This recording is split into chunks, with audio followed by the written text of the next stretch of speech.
وہ نفس جو اندر سے ملامت کرتا ہے، دیکھو تم نے جھوٹ بولا، تمہیں جھوٹ نہیں بولنا چاہیے تھا. کسی اور نے ملامت کی یا نہیں کی، تمہارے اندر کوئی شے ہے جو ملامت کر رہی. دیکھو تم نے فلاں شخص کا دل توڑ دیا، یہ اچھا کام نہیں کیا. یہ ہے لوامہ جس کی قسم کھائی گئی، لا اقسم بیوم القیامت ولا اقسم بالنفس اللوامہ. یہ نفس لوامہ ہر انسان میں ہے، اور جیسے ہمارے ظاہری وجود کے تقاضے ہیں، بھوک لگتی ہے، پیاس لگتی ہے، اسے کپڑے کی ضرورت ہے موسمی اثرات سے بچاؤ کے لیے، یہ جو مانوی شخصیت ہماری اندر ہے یہ بھی کچھ ڈیمانڈ کرتی ہے. اور انسان اپنے آپ کو مطمئن کرتا ہے، ریشنلائز کرتا ہے، ٹھیک ہے یہ تو خرابیاں ہیں، لیکن میں نے یہ کام بھی تو آخر کیے ہیں نا. یہ انسان کی ایک لازمی ضرورت ہے اپنے ضمیر کو مطمئن کرنا. اب دیکھیے ہمارے ہاں کے مختلف طبقات میں مختلف تصورات ہیں نیکی کے جو رائج ہیں. ہمارے ہاں ایک مذہبی طبقہ ہے جس کے نزدیک اصل اہمیت ریچولز کی ہے، عبادات کی ہے، رسومات کی ہے. معاملات میں وہ دھوکہ دے رہے ہیں، سودا کر کے پھر گئے، ان کے دلوں میں نرمی نہیں ہے، سائلوں کو دھتکارتے ہیں. لیکن ایک اعتبار سے بہت دیکھے، سودی کاروبار کرتے ہیں. ٹھیک ہے بھائی، میں سودی کاروبار تو کرتا ہوں، میں نے مسجد میں تو بنوائی ہے، میں نے مسجد میں جھاڑ بھی تو لگوا دیا ہے، میں نے مسجد میں قالین بھی تو بچھوایا ہے.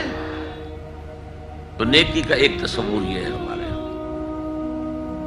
اس کے بالکل برعکس ایک تصور ہے جدید تعلیم یافتہ طبقات کا تصور. آپ نے بارہا سنا ہوگا گفتگو، بھائی اصل نیکی یہ ہے کہ کوئی کسی کو دھوکہ نہ دے، جھوٹ نہ بولے، وعدہ پورا کرے،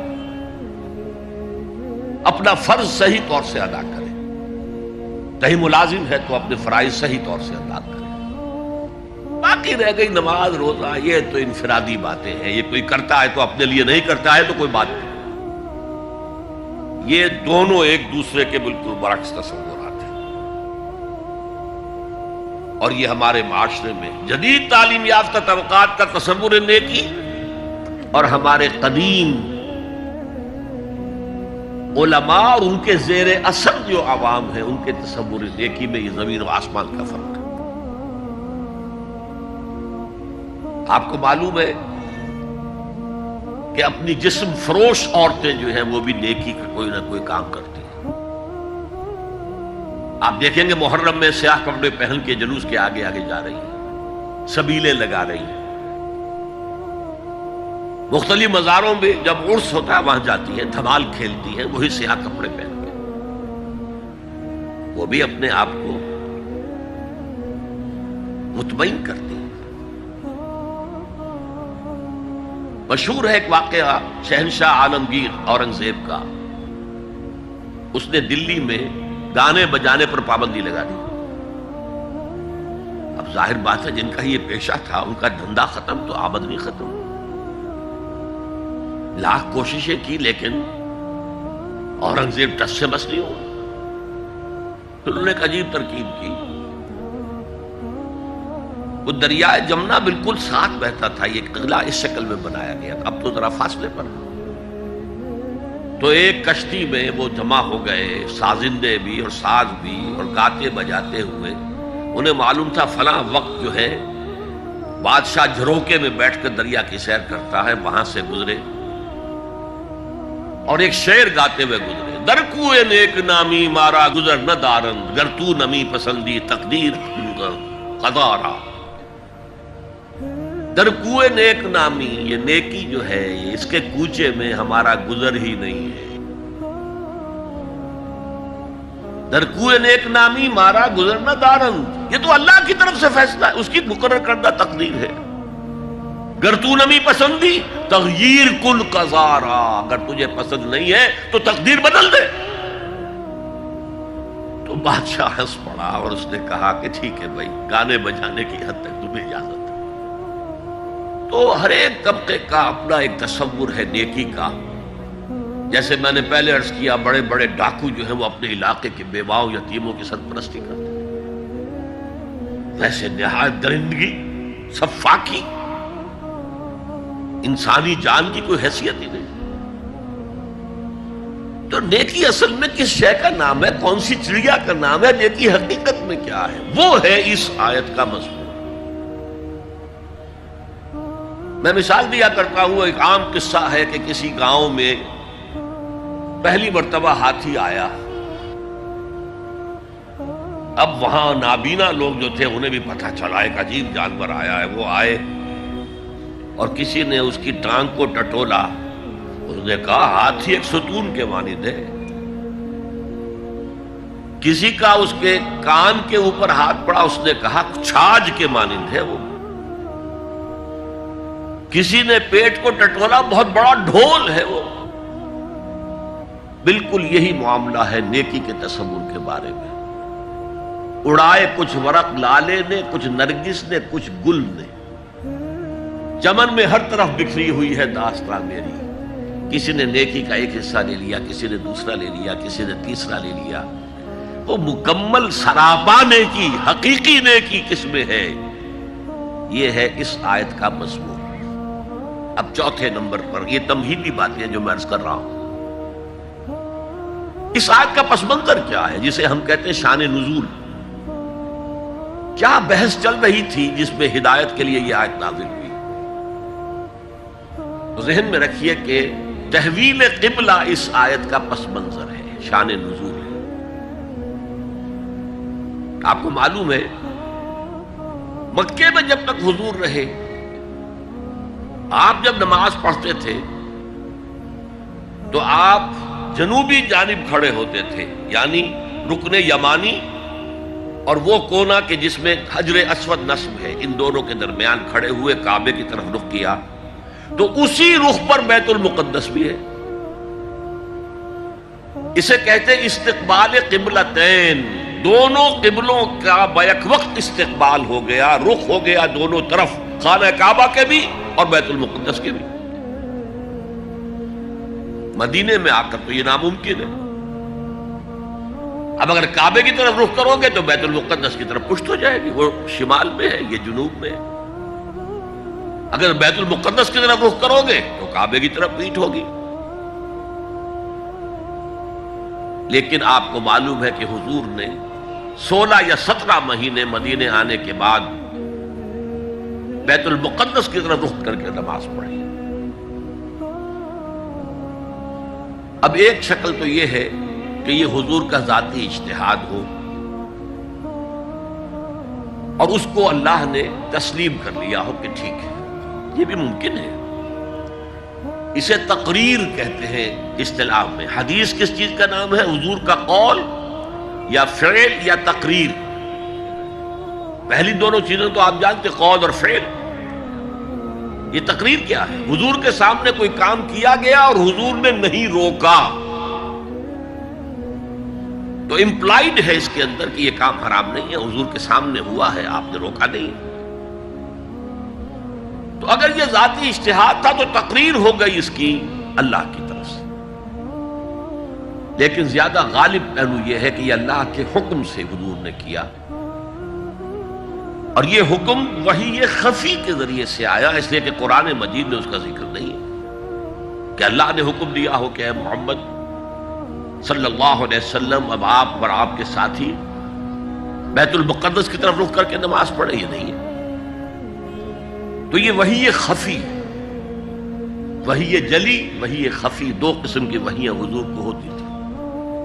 نبی کے لیے تو وحی خفی بھی وحی جلی کے حق اسی کے حکم میں ہے، لیکن عام آدمی کا کوئی ولی اللہ بڑے سے بڑا ہو، اس کی بھی اس کا کشف، اس کا الہام حجت نہیں ہے دین میں۔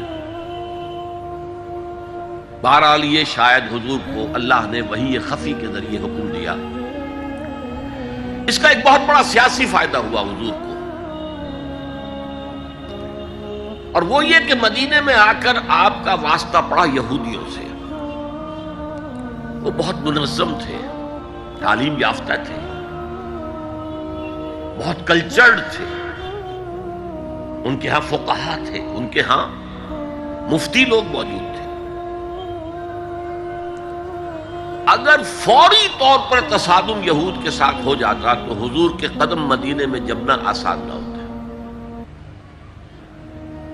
یہ جب آپ نے بیت المقدس کی طرف رخ کر کے نماز پڑھی تو یہودیوں نے سمجھا چلو کوئی بات نہیں ہے، تو ہمارے کیمپ فالوورز ہیں، ہمارے قبلہ کا رخ کر رہے ہیں، لہذا فوری طور پر ان کی طرف سے کوئی مخالفت وہ پیش نہیں آئی، اور اس 16 مہینے میں حضور کو اپنے قدم جمانے کا مدینہ منورہ میں پورا موقع ملا، بلکہ پہلے 6 مہینے اس میں جو ہے بہت ڈیسائسو ہے۔ 3 کام آپ نے 6 مہینے میں کیے ہیں تو بالآخر بہت ہی زیادہ فیصلہ کن ثابت ہوا۔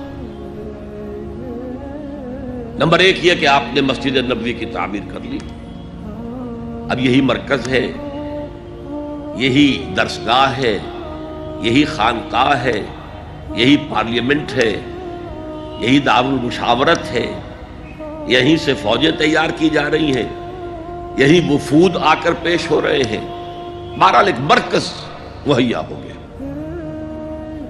نمبر 2 یہ کہ مہاجرین میں اور انصار میں مواخات، ایک مہاجر ایک Ansari, they were declared brothers، یہ تھی انٹیگریشن آف دی سوسائٹی۔ اور تیسرا کام آپ نے یہ کیا اسی دوران میں جس کا تعلق اس حکمت عملی کے ساتھ بہت گہرا بن جاتا ہے کہ یہود کو جکڑ لیا ایک معاہدے میں، میثاق مدینہ، کہ اگر مدینے پر کوئی باہر سے حملہ آور آیا تو ہم سب مل کر واحد امت کی حیثیت سے مدینے کا دفاع کریں گے۔ جوائنٹ ڈیفنس آف مدینہ کا پیکٹ ہو گیا، اور یہ چیز بھی حضور کی کامیابی میں بہت فیصلہ کن ثابت ہوئی۔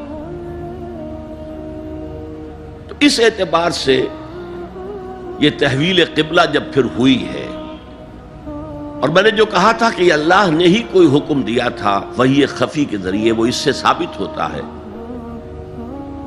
کہ نہ صرف بہت سے مہاجرین پر یہ بات شاخ گزر رہی تھی، خود حضور پر بھی شاخ گزر رہی تھی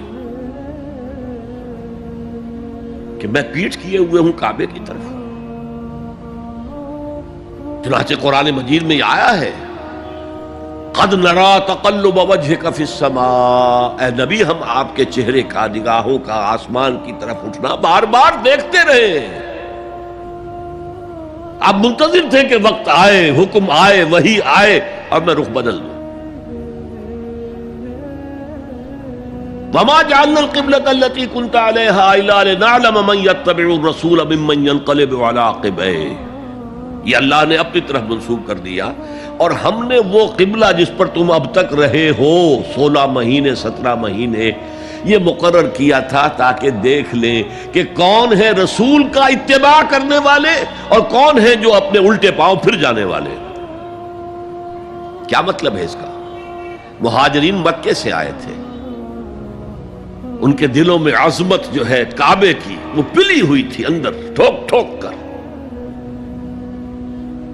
اب دیکھا اللہ نے حکم نہیں دیا وحی جلی کے ذریعے سے، یہ رسول کا حکم تھا،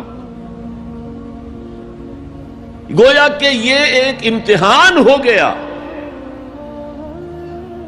کہ کہیں تمہاری حمیت جاہلی،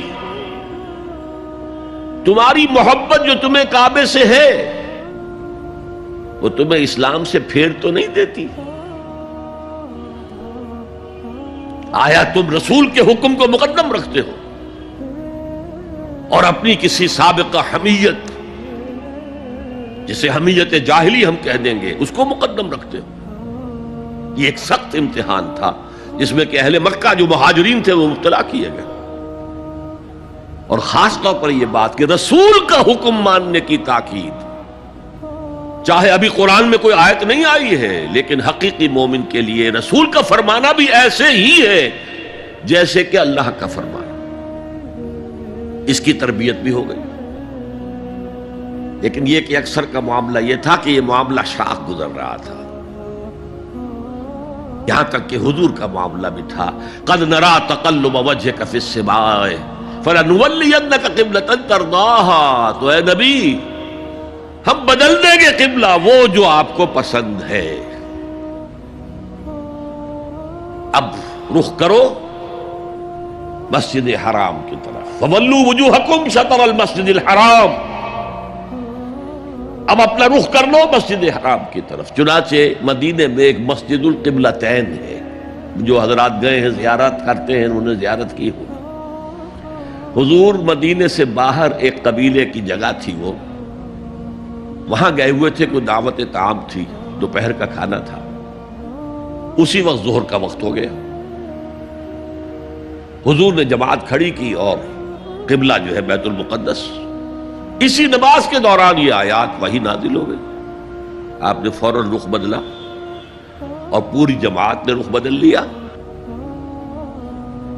اور اسی لیے اس مسجد میں دو قبلے ہیں، دو محرابیں ہیں، ایک شمال کی جانب بیت المقدس کی جانب، دوسری جنوب کی جانب یعنی مکہ مکرمہ کی جانب۔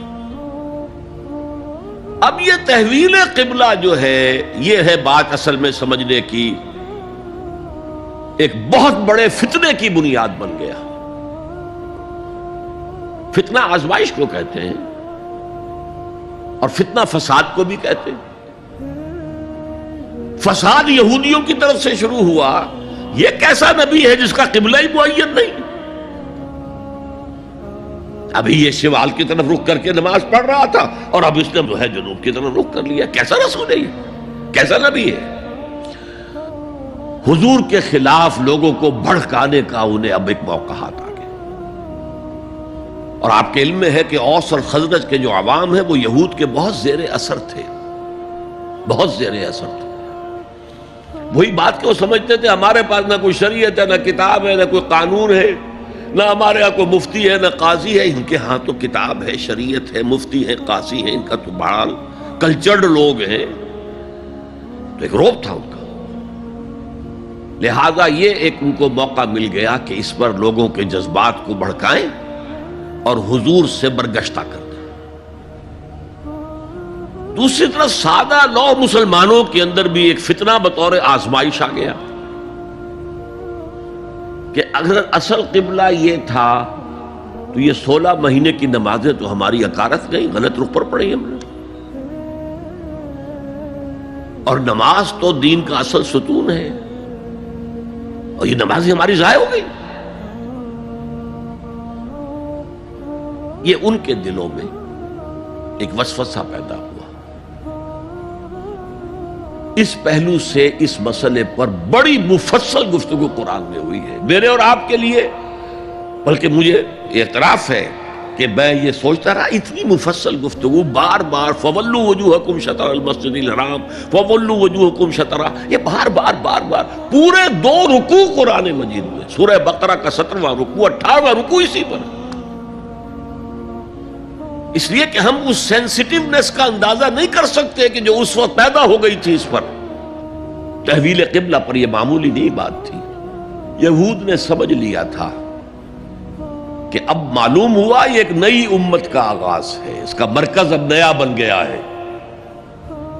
اب تک وہ سوچ رہے تھے کہ ہمارے ہی، چنانچہ ایک اور واقعہ ہوا تھا کہ یہ عاشورہ کا روزہ رکھتے تھے یہودی، حضور نے پوچھا کیوں رکھتے ہو 10ویں محرم کا روزہ؟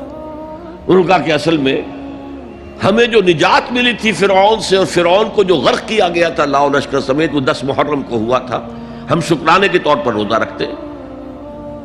حضور نے فرمایا کہ موسیٰ کے تو ہم تم سے زیادہ مستحق ہیں، لہذا مسلمانوں کو حکم دیا کہ تم بھی 10ویں محرم کا روزہ رکھا کرو۔ اب یہ چیزیں ایسی تھیں کہ جس سے وہ پیسیفائیڈ تھے ایک طرح سے، کہ نہیں یہ کوئی نئی چیز نہیں ہے، یہ ہمارے کیمپ فالوورز، بلکہ حضور نے فرمایا تم 2 روز کا روزہ رکھو، 9ویں محرم کا بھی 10ویں کا۔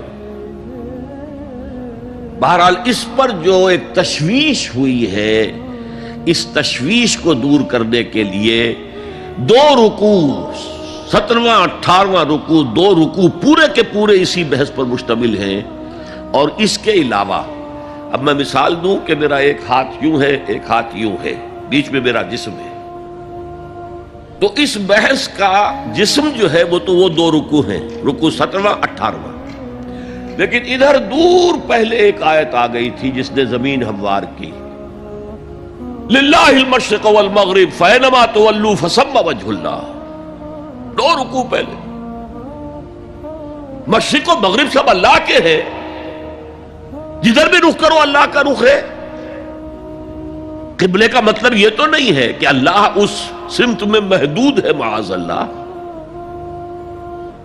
اللہ کا رخ، اللہ تو مشرق میں ہے، مغرب میں ہے، شمال میں ہے، جنوب میں ہے، فوق میں ہے، تحت میں ہے، ہر جگہ ہے۔ للہ المشرق والمغرب فینما تولوا فثم وجہ اللہ، مشرق و مغرب سب اللہ کے ہیں، جدھر بھی تم رخ کرو گے وہ اللہ کا رخ ہے۔ یہ ایک تمہید ہو گئی تھی۔ اس کے بعد ویسے وہاں جا کر عجیب سا محسوس ہوتا ہے کہ یہاں تو کوئی سیاق و سباق تو تھا نہیں، یہ آیت کس حوالے سے آئی ہے؟ اصل میں اس بحث کے لیے تمہید وہاں سے شروع کر کے بات چھوڑ دی گئی، اور پھر دو رکوع آگے جو ہے وہ یہ آیت آ گئی کہ اگر ابھی کوئی ریزیڈول ایفیکٹ باقی ہے تو اب ان سے کہا جا رہا ہے سخن شناس نئی دل برا خطائی جاست، لوگو تم بات نہیں سمجھتے، سخن شناس نہیں ہو اے میرے محبوب، دل برا، سخن شناس نئی دل برا خطائی جا، خطا یہاں ہے، تم جسے اصل نیکی سمجھ بیٹھے ہو، ریچول، ظاہری شکل، وہ اصل نیکی نہیں ہے، وہ کل نیکی نہیں ہے۔ نیکی تو اصل میں ایک روح ہے جو پورے وجود میں سرایت کرتی ہے، ایک بالکل مختلف انسان وجود میں لاتی ہے، ایک پورا مختلف کردار وجود میں لاتی ہے۔ نیکی تو حقیقت میں وہ ہے، جیسے کہ ہمیں معلوم ہے نماز کا ایک ظاہر ہے، فقہ اس سے بحث کرے گی، لیکن اصل نماز آپ کو اللہ کی حضوری کا شرف حاصل ہوا، کچھ حضور قلب میسر آیا، کوئی خشوع و خضوع ہوا، کوئی اللہ کے ساتھ مخاطبت اور مکالمے کی صورت پیدا ہوئی؟ کیا تم نے جب سجدہ کیا تو محسوس کیا کہ تم نے اپنے رب کے قدموں پر اپنا سر رکھ دیا ہے؟ اگر یہ نہیں ہے تو ٹھیک ہے، فقہی نماز ادا ہو گئی، اصل نماز تو ادا نہیں ہوئی، نماز کی روح تو تم نے نہیں پائی۔ تو ہر شے کا ایک ظاہر ہے اور ایک اس کی روح ہے، باطنی روح۔ ہم اپنی مجبوری سے ظاہری ہی بات کو دیکھ سکتے ہیں، روح تو ہماری نگاہوں کے سامنے ہے نہیں، جس کا نتیجہ یہ نکلتا ہے کہ صرف ظاہر ہی ظاہر رہ جاتا ہے، روح کی طرف توجہ ہی نہیں ہوتی۔ اور یہی سب سے بڑا الزام، سب سے بڑی تنقید حضرت مسیح کی تھی یہودیوں پر۔ تم مچھر چھانتے ہو اور سموچے اونٹ نکل جاتے ہو۔ ظاہری معاملات میں، فقہی معاملات میں بحثیں ہو رہی ہیں، مفصل بحثیں ہو رہی ہیں، اور کفر کے فتوے لگ رہے ہیں، تم نے اگر یہ کر دیا تو یہ ہو گیا، اور سموچے اونٹ نکل رہے ہو، حرام کاموں میں تم ملوث ہو، سود تم لے رہے ہو۔ یہ ہے کہ تمہارا معاملہ سارا کا سارا دین کی ظاہر سے رہ گیا۔ اور یہ جو فرمایا ہے کہ تمہاری مثال ان قبروں کی سی ہے جن کے اوپر تو سفیدی کر رکھی ہے لیکن اندر گلی سڑی ہڈیوں کے سوا کچھ نہیں۔ روح دین سے تم ناآشنا ہو چکے ہو، محبت خداوندی تم میں نہیں ہے، لیکن ظاہر پرستی ہے، مظاہر پرستی ہے، ریچولزم ہے، تمہارا دین یہ بن کر رہ گیا۔ آج ہمارے ہاں بھی صورتحال مختلف نہیں ہے، میں عرض کر چکا ہوں۔ سب سے بڑا طبقہ ہمارے ہاں ظاہر بات ہے کہ جو ہمارے علماء کے زیر اثر ہے، اور وہ فقہاء ہیں، اور فقیہ کا کام ہی ہے کہ وہ ظاہر سے بحث کرے، باطن سے تو بحث نہیں کر سکتا۔ لہذا ریچولز ہی ریچولز رہ گئے ہیں، حقیقی روح ہر شے کی ختم ہو چکی ہے۔ رہ گئی رسم اذاں روح بلالی نہ رہی، اور فلسفہ رہ گیا تلقین غزالی نہ رہی۔ نماز و روزہ و قربانی و حج یہ سب باقی ہے، تو باقی نہیں۔ اب آئیے اس پر غور کیجئے، جو میں نے عرض کیا تھا لیس البر، اب زبر اور پیش میں زمین و آسمان کا فرق ہو جاتا ہے۔ لیس البر ہوتا جیسا کہ ہے سورہ بقرہ میں آگے جا کر، لیس البر ان تاتوا البیوت من ظہورہا، ان کے ہاں یہ قاعدہ تھا یا ایک رواج ہو گیا تھا کہ اگر احرام باندھ کر گھر سے نکل آئے اور اب کسی ضرورت سے گھر جانا پڑا، دروازے سے نہیں داخل ہوں گے، ایک دفعہ احرام باندھ کے نکل آئے، اب کیسے جائیں واپس؟ تو گھر کے پچھواڑے سے دیوار پھلانگ کے جاتے تھے۔ تو وہاں کہا یہ کوئی نیکی نہیں ہے۔ لیس البر ہوتا تو اس کا مطلب ہوتا سرے سے کوئی نیکی نہیں ہے، یہ تو ہمارا من گھڑت ایک خیال ہے۔ لیس البر یہ خبر ہے جسے مقدم کیا گیا ہے، اور اس کا مفہوم اب ہو گیا حصر کا، کل نیکی یہ نہیں ہے، یعنی نیکی کا ظاہر بھی ضروری ہے۔ یہ نہ سمجھو کہ نماز کا ظاہر کوئی معنی نہیں رکھتا، طہارت حاصل ہوئی ہے یا نہیں ہوئی ہے، وضو صحیح ہوا ہے یا نہیں ہوا ہے، جو پانی استعمال کیا تھا وہ بھی پاک تھا کہ نہیں تھا، یہ ساری چیزیں ضروری ہیں، دین کا ظاہر بھی ضروری ہے۔ یہ نہ نفی کیجئے کہ ان فقہا کا کیا ہے، ظاہر ہی کو لیتے ہیں۔ ہمارے ہاں بعض جو ہے انتہا پسند جو ہے، جو ملنگ ٹائپ صوفی ہوتے ہیں، ایک تو حقیقی کوئی صوفی ہو، ایک ملنگ، وہ ان تمام چیزوں کو چھوڑ بیٹھتے۔ جیسے میں نے آپ کو شعر سنایا تھا اور اختلاف بھی کیا تھا، مولانا روم نے کچھ زیادتی کی ہے، سختی کی ہے، انداز بیان اچھا نہیں ہے کہ ماز قرآن مغزہ برداشتیم استخاں پیش سگاں انداختیم، ہم نے قرآن سے اس کا اصل مغز جو ہے وہ کشید کر لیا ہے، ہڈی کا گودا ہم نے کھینچ لیا، اب ہڈی خالی ہمیں پھینک دی ہے۔ یہ ہمارے صوفیہ میں سے بعض کا طرز عمل رہا ہے جو غلط ہے۔ نہیں، ظاہر بھی اہم ہے، ظاہر بھی نیکی ہے۔ صلو کما رأیتمونی اصلی، نماز پڑھو اسی طرح جیسے مجھے دیکھتے ہو کہ میں نماز پڑھتا ہوں، ظاہر بھی کنفرم کرنا چاہیے اس کے ساتھ، لیکن اصل شے نماز میں توجہ ہے، انابت ہے، خشوع ہے، خضوع ہے، حضور قلب ہے۔ لہذا یہاں ترجمہ ہوگا کل نیکی یہی نہیں ہے کہ تم اپنے چہرے مشرق اور مغرب کی طرف کر لو، یہ تو ایک ظاہر ہے۔ اور اس میں مجھے غالب کا شعر یاد آ رہا ہے، قبلے کو اہل نظر قبلہ نما کہتے ہیں، ہے پرے سرحد ادراک سے اپنا مسجود، جسے ہم سجدہ کر رہے ہیں وہ تو ہمارے ادراک اور شعور اور وہم اور خیال اور تصور اور تخیل سے وراء الورا وراء الورا وراء الورا ہے، پرے سرحد ادراک سے اپنا مسجود، قبلے کو اہل نظر قبلہ نما کہتے ہیں، یہ کعبہ تو قبلہ نما ہے۔ بہرحال اب اس کی نفی کرتے ہوئے، جزوی نفی، کلی نفی نہیں ہے، لیس البر، کل نیکی یہ نہیں ہے کہ تم اپنے چہرے مشرق اور مغرب کی طرف کر لو، ولکن البر، بلکہ نیکی اس کی ہے، یہاں پر بھی اب لفظ محذوف ہے، ولکن البر بر من آمن باللہ والیوم الآخر،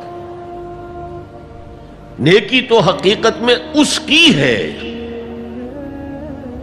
اس میں آگے بڑھنے سے پہلے مجھے یاد آیا کہ میں بر کے مفہوم پر بھی کچھ گفتگو کر لوں۔ بر کسے کہتے ہیں؟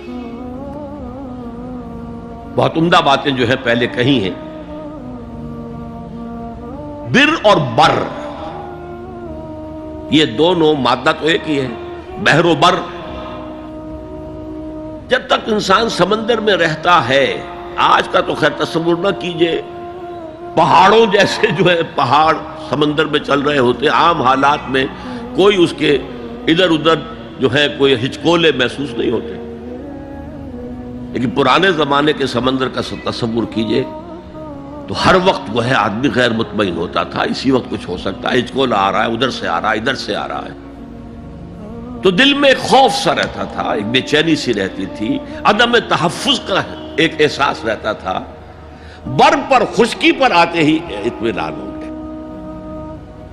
تو یہ اصل میں انسان کے باطنی اطمینان کے لیے، جو ابھی آپ نے فرمایا کہ نیکی وہ ہے کہ جس کو کر کے تمہیں خوشی حاصل ہو۔ اور فتویٰ اپنے دل سے لے لیا کرو. ما حاک فی صدرک، جو کچھ تمہارے سینے کے اندر جو کچھ جس سے خدبد ہو جائے، جس سے بے چینی ہو جائے، وہ اسم ہے، وہ گناہ ہے. الاسم ما حاک فی صدرک وکرہت ان یطلع علیہ، اور گناہ وہ ہے کہ جس کے بارے میں تمہیں یہ پسند نہ ہو کہ لوگوں کو اس کی اطلاع ہو، وہ گناہ ہے. اس میں بھی مجھے جیسے انگریزی کی ایک نظم کا سٹینزا جو ہے یاد آیا تھا. Art is long and time is fleeting, دوڑا جا رہا ہے یہ وقت. And our hearts though stout and brave still like muffled drums are beating funeral marches to the grave. اپنے دل کی ہر بیٹ کے ساتھ ہم اپنی قبر سے قریب سے قریب تر، قریب سے قریب تر ہوتے جا رہے ہیں. اسی طرح کی ایک نظم ہے، بڑی پیاری نظم ہے. Charities that soothe and heal and bless are scattered over the feet of men like flowers. وہ بھلائیاں، وہ نیکیاں، وہ خدمت خلق، charities which soothe and bless and heals، دل کے اوپر مرہم سا رکھا جاتا ہے نیک کام کر کے، دل کو خوشی ہوتی ہے نیک کام کر کے. Charities that soothe and heal and bless are scattered over the feet of men like flowers. یہ تو ان پھولوں کے مانند ہے جو انسان کے قدموں میں پڑے ہوئے ہیں، جس کو چاہے اٹھا لے، جو چاہے اٹھا لے. No mystery is here, no special boon for the high and not for the low. The smoke ascends as high from the hearth of a humble cottage as from that of a haughty palace. دھواں اٹھتا ہے تو ایک کٹیا میں جو چورا جل رہا ہے اس سے بھی اٹھے گا تو جائے گا اوپر، اور محل کا کوئی بہت بڑا کچن ہے تو اس سے بھی اٹھے گا تو اوپر جائے گا. لہذا یہ غریب اور امیر کا فرق نہیں ہے، ہر شخص اس نیکی میں سے حصہ لے سکتا ہے. تمہارے پاس ایک روٹی تھی، تم نے آدھی دے دی کسی مانگنے والے کو، تمہارا حصہ ہو گیا، بہت بڑا حصہ ہو گیا. اور کسی بڑے امیر آدمی نے 150 جو ہے مسکین کو کھانا کھلا دیا، وہ اس کے قریب بھی نہیں آ سکے گا اجر و ثواب کے اعتبار سے اس شخص کے کہ جس کے پاس ایک ہی روٹی تھی اور اس نے آدھی دے. تو بر جو ہے حقیقت میں لیس البر ان تولوا وجوهکم قبل المشرق والمغرب ولكن البر من آمن بالله والیوم الآخر والملائکۃ والکتاب والنبیین. میں بھی ایک زمانے میں اس پر کچھ متردد سا ہوتا تھا، کچھ سوچتا تھا. یہ نیکی کا تعلق تو ہم عمل سے سمجھتے ہیں، یہاں ایمان کی بحث کی کیا ضرورت ہے؟ ایمان تو ایک باطنی حقیقت ہے، نیکی جو ہے وہ ایک ظاہری خارجی حقیقت ہے. لیکن پھر سمجھ میں آیا کہ اصل نیکی وہ نیت ہے جس کے ساتھ وہ کام کیا جا رہا ہے. اگر خیرات بانٹی جا رہی ہے، جھگیوں میں جا کر میلے کچیلے بچوں کو گود میں لے کر اپنی سفید اشکروں کو بھی خراب کیا جا رہا ہے، اور معلوم ہے کہ یہ اس لیے کر رہا ہے کہ آئندہ الیکشن میں کھڑا ہونا ہے، تو کوئی ہے جو کہے گا کہ یہ نیکی ہو رہی ہے؟ کام تو بظاہر بڑی نیکی کا کام ہے. نیکی کے لیے شرط اول اللہ پر ایمان ہے، اس کی موٹیویشن لو آف گاڈ.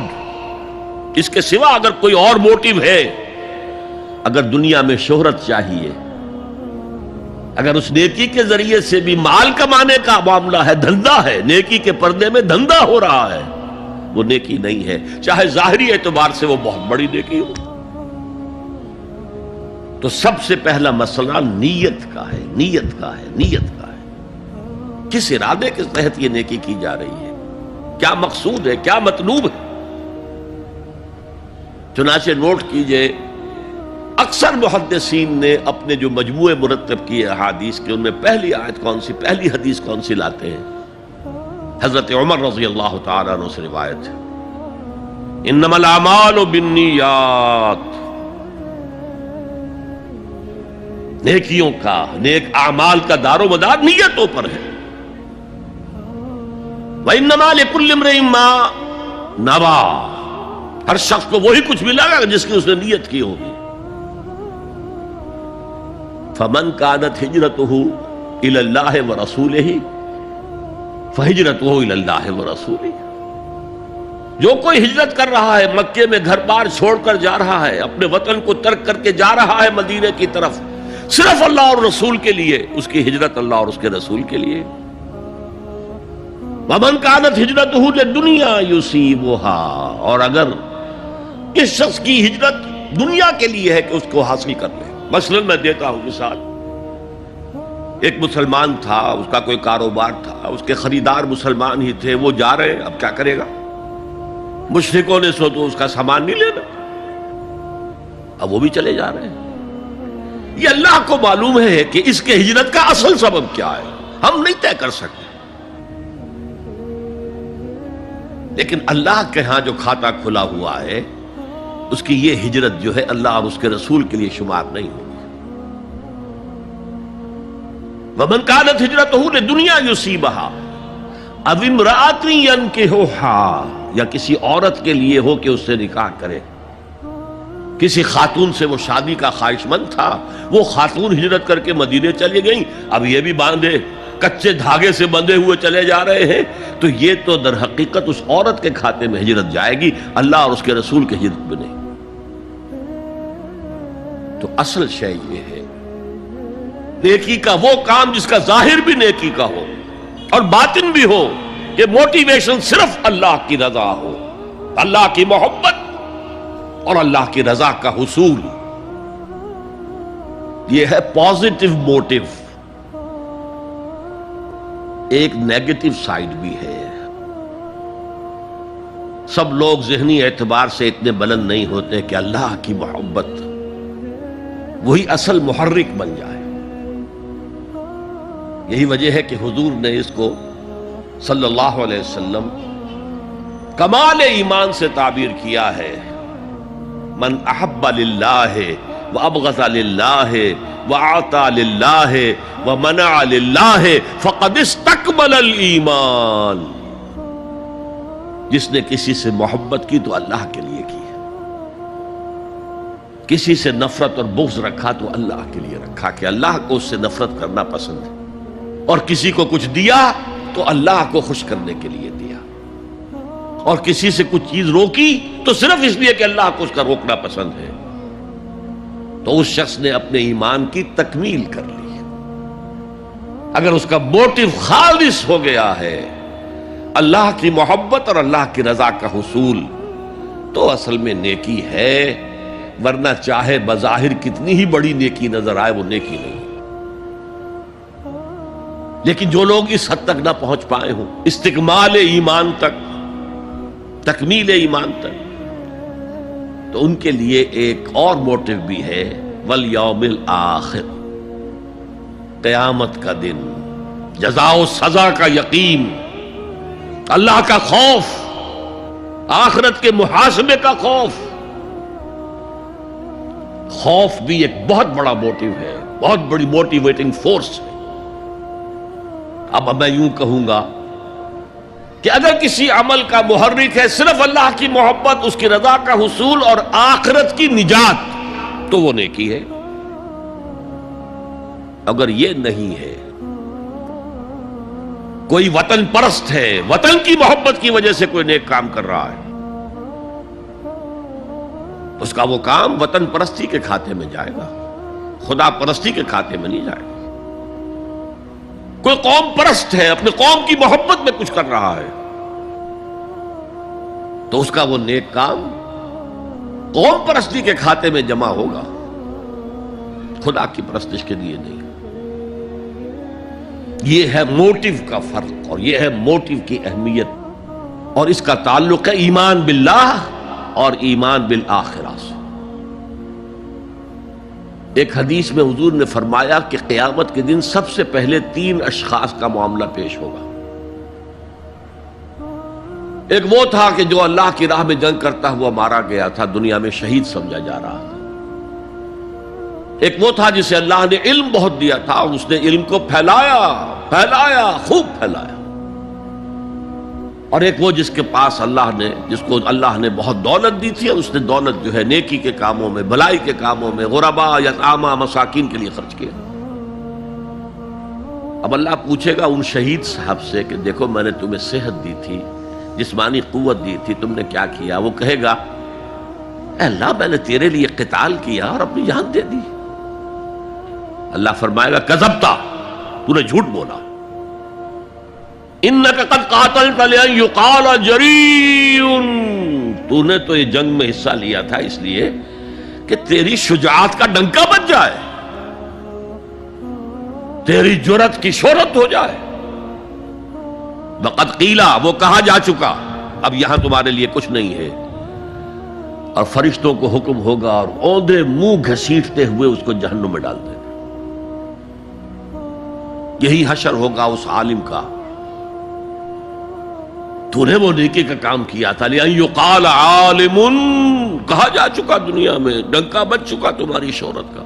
اب اس میں نوٹ کیجئے، اگر کسی عالم کے علم کا ڈنکا بج جائے، اس کی اپنی نیت وہ نہیں تھی تو اس کے اندر کوئی خرابی نہیں ہے۔ یہاں معاملہ نیت کا ہے۔ اگر نیت یہ ہو کہ میرے علم کی شہرت ہو جائے، میرے ہاتھ چومے جائیں، مجھے نذرانے پیش کیے جائیں، تو پھر وہی حشر اس کا ہوگا کہ اوندھے منہ گھسیٹ کر جہنم میں ڈال دیا جائے۔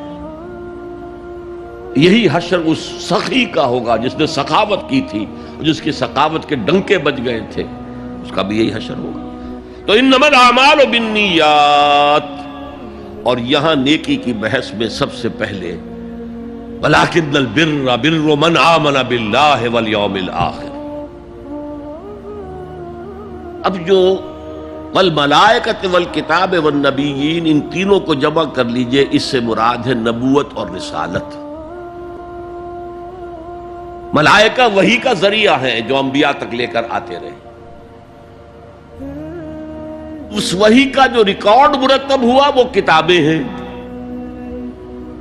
اور جن پر وہ وحی آئی وہ نبی ہیں۔ ان تینوں کو جمع کر لیجئے، رسالت، ایمان باللہ، ایمان بالآخرہ اور ایمان بالرسالت۔ اب اس کا تعلق کیا ہے نیکی کے ساتھ؟ یہ ذرا گہری بات ہے۔ دیکھیے نیکی کا جذبہ بھی،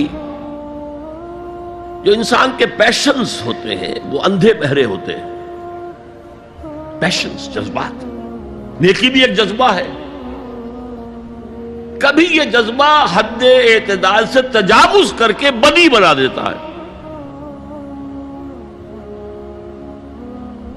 جیسے رہبانیت،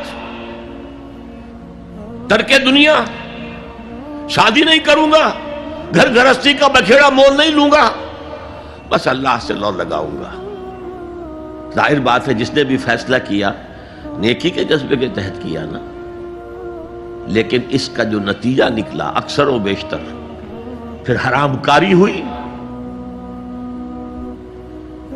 آپ عیسائیت کی جو ہے ہسٹری آف کرسچین موناسٹسزم، اس کا مطالعہ کیجئے، انہوں نے خود لکھا ہے کہ بظاہر راہب خانے ہیں، راہب اور راہبائیں رہتی ہیں، اور ان کے تہخانوں میں حرامی بچوں کے قبرستان ہو جاتے تھے۔ یہ نیکی کے جذبے نے بدی کو جنم دیا ہے۔ حضور کے ساتھ ایسا ہوا۔ 3 اشخاص آئے، انہوں نے حضور کی ازواج مطہرات سے معلوم کیا آپ رات کو کتنا وقت نماز میں لگاتے ہیں، آپ مہینے میں کتنے نفلی روزے رکھتے ہیں۔ اب جو کچھ انہیں بتایا گیا، حضور کی زندگی کھلی کتاب تھی،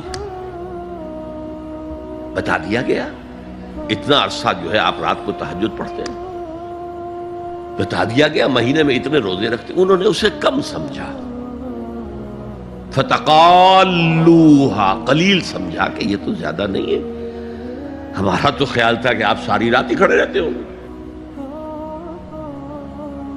لیکن اپنے دل کو مطمئن کرنے کے لیے کہ حضور کی کہیں توہین بھی نہ ہو جائے، کہا جی انہیں تو ضرورت نہیں ہے، وہ تو معصوم ہی ہیں، ان کی خطائیں اول تو ہوتی نہیں، اگر کوئی ہے بھی تو اللہ نے کہہ دیا قد غفر اللہ لک ذنبک ما تقدم منہا وما تاخر، اللہ نے تو معاف کر دیا اگلے پچھلے سارے گناہ، میرے لیے یہ کافی نہیں ہے۔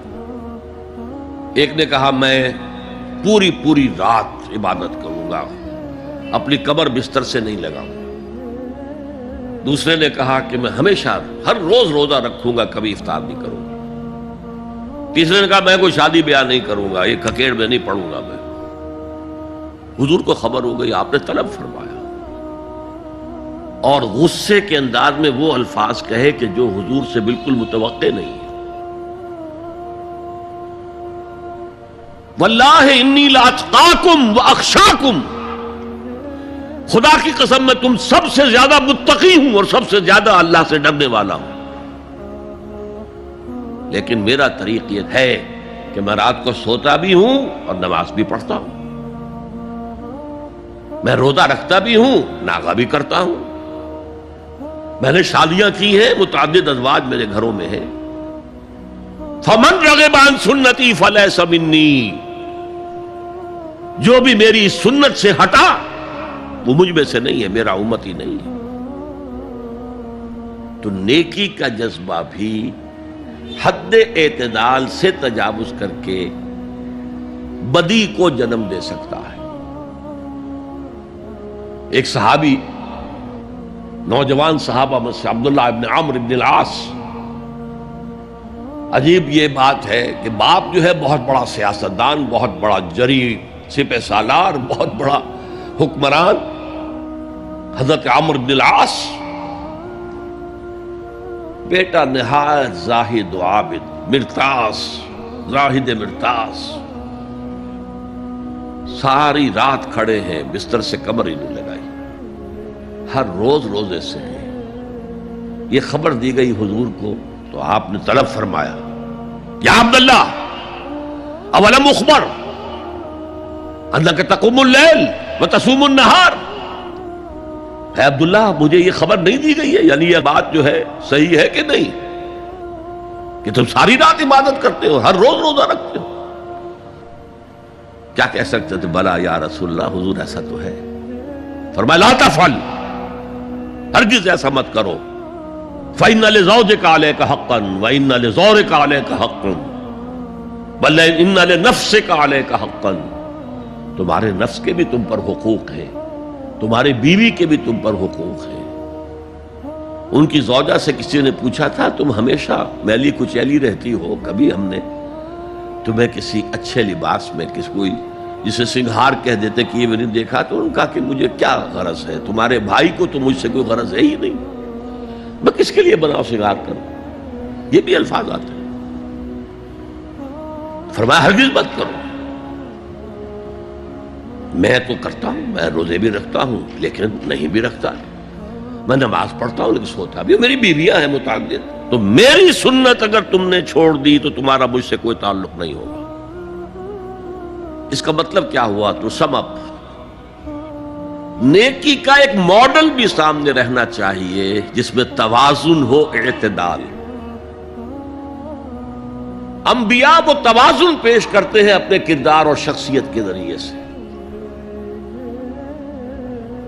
وہ جو فرمایا گیا لقد کان لکم فی رسول اللہ اسوۃ حسنہ، تمہارے لیے اللہ کے رسول کی شخصیت میں ایک اچھا نمونہ ہے، یہ نمونہ معتدل ہے، متوازن ہے۔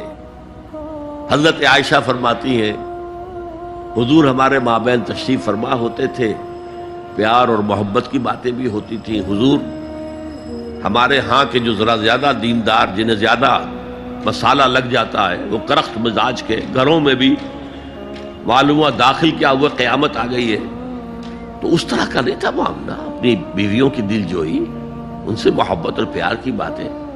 لیکن حضرت عائشہ فرماتی ہے کہ ہمارے درمیان بیٹھے ہوتے تھے اور پیار و محبت کی گفتگو ہو رہی ہوتی تھی، اذان کی آواز آتے ہی ایسے ہی اٹھ کر چل دیتے تھے جیسے ہمیں جانتے بھی نہیں کہ ہم کون ہیں۔ یہ توازن پیدا کرو، ترک دنیا نہیں، دنیا میں رہو اور پھر وہ کردار پیش کرو جو محمد نے پیش کیا صلی اللہ علیہ وسلم اور آپ کے صحابہ نے پیش کیا۔ دنیا میں رہتے ہوئے ترک دنیا اس معنی میں دنیا مقصود نہ بن جائے، مطلوب نہ بن جائے۔ لا مقصود الا اللہ، لا مطلوب الا اللہ، لا محبوب الا اللہ۔ تو یہ ہے اس نیکی کی بحث میں ایمان بالرسالت کا معاملہ۔ اب آگے چلتے ہیں۔ وَآتَى الْمَالَ عَلَىٰ حُبِّهِ، اور دیتا ہے وہ اپنا مال، یا دیا اس نے اپنا مال اس مال کی محبت کے باوجود، علی الرغم۔ جن حضرات نے ترجمہ کیا ہے کہ اللہ کی محبت کی وجہ سے ہی، اللہ کی محبت میں وہ مال دیتے ہیں، یہ غلط ہے۔ جو بحث ہو چکی ہے، موٹیویشن تو ان کی درست ہو گئی، ایمان باللہ، ایمان بالآخرہ سے، اب آگے اس کے تکرار کی ضرورت نہیں ہے۔ اور عربی میں کسی کی محبت میں کوئی شے آئے تو فی یا لام آئے گا۔ علی آتا ہے مخالفت کے لیے، علی الرغم۔